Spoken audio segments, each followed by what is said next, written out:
Brigitte, asseyez-vous, je ne vous dérange pas trop? Pas du tout. Vous êtes vraiment très très gentil car je sais que vous avez eu une journée de tournage particulièrement fatigante. J'aimerais vous poser une question. Brigitte Bardot, c'est la première fois que vous travaillez sous la direction de Clouzot.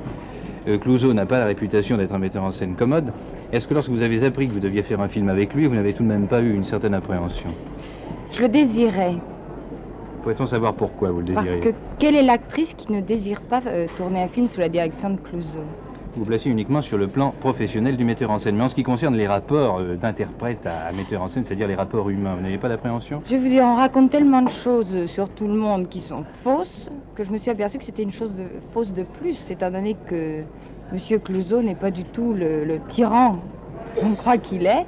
Au contraire, moi je m'entends très très bien avec lui. Au point de vue tournage, c'est formidable. Tout se passe bien, donc ce plateau secret, ce plateau défendu, est un plateau sans histoire, c'est bien ça? C'est un plateau secret parce que quand il y a trop de monde, on ne peut pas travailler bien, vous savez, sans ça. Sans ça, ça ne serait pas un plateau secret. Si au lieu de travailler, nous nous amusions, vous seriez là tous les jours. Oui, personnellement, ça ne me déplairait pas, croyez-le. Moi non plus.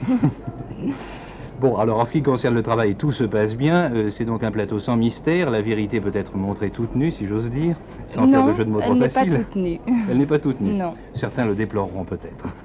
Peut-être, mais enfin, elle n'est pas toute nue. Est-ce que vous arrivez, vous, à faire une différence entre l'actrice et la femme? C'est-à-dire, est-ce que vous n'êtes pas un peu vous-même victime de ce mythe bébé? Oh non.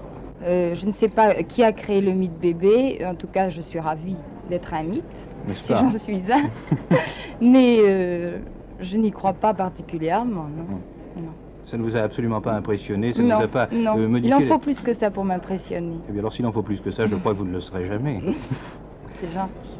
Oui, mais on a envie d'être gentil avec vous, Brigitte. Tant mieux, ça me fait bien plaisir que vous me disiez ça. Ça vous change un petit peu? Oui, ça me change. Mais à ce propos, justement, on a écrit beaucoup de choses sur vous.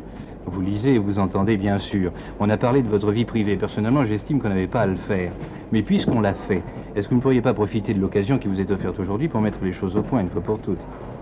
Si, j'ai trouvé ça absolument écœurant. Parce que tout ce qui a été écrit et dit cet an dernier est faux. Et que ça a rejailli sur la santé de Jacques. Et que je trouve que des mensonges qui arrivent à mettre en jeu la santé d'un homme, c'est vraiment une chose épouvantable. J'espère qu'il va bien maintenant qu'il se remet. Oui, enfin, je ne suis pas là pour parler de lui, mais enfin, c'est quand même une chose qui ne devrait pas être permise. Même si on est une actrice, on ne doit pas être en but à ce genre de choses. Vous avez raison et je souhaite ardemment que cela soit terminé. Un dernier mot, comment va Nicolas? Oh, Nicolas, il va très bien. Eh bien, vous m'envoyez ravi, Brigitte. Merci. Et encore une fois, merci.